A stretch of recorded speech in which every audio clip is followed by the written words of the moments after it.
Okay, आइए अब हम नेक्स्ट क्वेरी इंक्लूड करते हैं। ये मुंबई से है, ये प्रश्न रोचा मुगले की तरफ से है। ये खुद एक प्राइवेट एयरलाइंस में कैबिन क्रू में है और इन्होंने मेंशन किया ये अब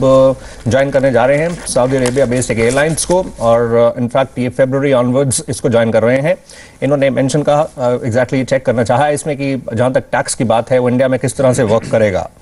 ये इंटरेस्टिंग है। इसमें कृष्ण साहब अगर हम देखें, क्योंकि ये फाइनेंशियल ईयर की अगर हम बात करें फेब में जा रहे हैं, almost end of the financial year,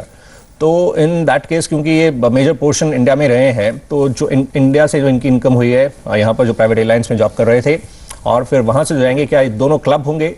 उस फाइनेंशियल ईयर में जो भी इनकम है, मतलब कैसे इसको देखना चाहिए? देखिए ऐसा है कि अगर ये इस फैब में जा रही हैं तो इसमें थोड़ा क्लियर नहीं था कि पहले क्या ये फॉरेन एयरलाइन ज्वाइन कर रही है तो क्या इंडिया में रहेंगी या फॉरेन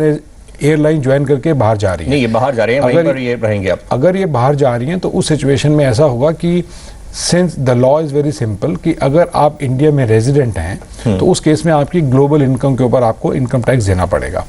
तो और इसलिए ये सबसे पहले जानना ये जरूरी होगा कि whether she is a resident और not. In order to be a resident उसमें बड़ा सिंपल है कि अगर आप किसी फाइनेंशियल ईयर के अंदर if you are in India for more than 182 days then you are going to be considered as a resident. तो इस फाइनेंशियल ईयर में ये रेजिडेंट ही हैं क्योंकि इस फाइनेंशियल रेजिडेंट। और इसके अलावा अगर फ्यूचर में भी ये जरूरी है देखना, हर साल की अलग से कंप्यूट करना पड़ेगा इनको अपना स्टेटस, और उसमें भी लॉ बड़ा क्लियर है कि अगर आप 365 डेज इन 4 प्रोसीडिंग ईयर्स, अगर आप ये 2 कंडीशंस और मीट करते हैं कि if you are in India for more than 365 days in 4 proceeding years and